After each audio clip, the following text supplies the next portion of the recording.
بھی اگر ہم چاہیں گے کہ غزہ کو جو نقصان اسرائیل نے کیا ہے وہ بھرا جا سکے تو بھرپور اس کی بھرپائی نہیں کی جا سکتی.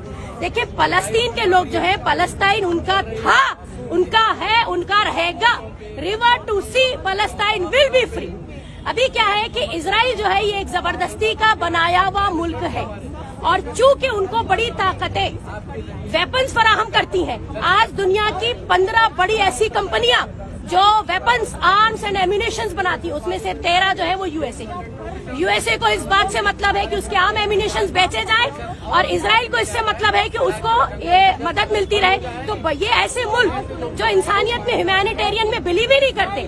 میں بات ابھی مسلمانوں کی کر ہی نہیں رہی ہوں, میں تو ابھی بات ہیومینیٹیرین گراؤنڈز پہ رکھ رہی ہوں. تو اس کے بیسس پر دیکھا جائے تو یہ پوری ہماری جو ارتھ پلانٹ ہے اس پہ ایک سب سے بڑا دھبا ہے اب تک کا, ہسٹری کا سب سے بڑا, مطلب کہ اب تک کا سانحہ یہ کہا جائے گا. آگے آنے والی نسلیں جب اسے پڑھیں گی تو وہ کانپیں گی پڑھ کر. وہ حال کر دیا گیا ہے غزہ میں. صرف یہی نہیں کہ ان پہ بمباری ہے, آپ یہ سنیے کہ جاپان میں ہیروشیما ناگاساکی پہ جو امریکہ نے بم پھینکا تھا 80 سال ہو گئے, اس کے اثرات ابھی بھی نظر آتے. لوگ ابھی بھی یو ایس اے کو تھو تھو کرتے.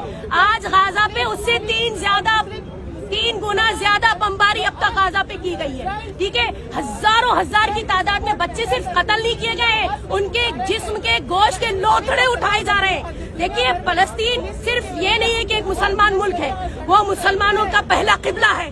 ہماری دل, ہمارا جان ہے مسجد اقصیٰ.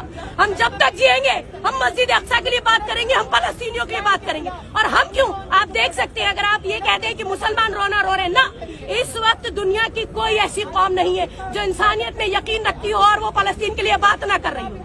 آج یہاں پر جمع ہونے کا جو سب سے بڑا مقصد ہے وہ میمورینڈم دینا ہے آنریبل پرائم منسٹر کے نام پہ. خوشی اس بات کی ہے کہ ابھی حال فی الحال میں انڈیا نے سیز فائر کے حق میں یو این او میں اپنا فیور دیا, اپنا ووٹ دیا. ٹھیک ہے, ہم بہت خوش ہیں کیونکہ انڈیا جو ہے وہ ہمیشہ سے ہیومن رائٹس چیمپئن رہا ہے.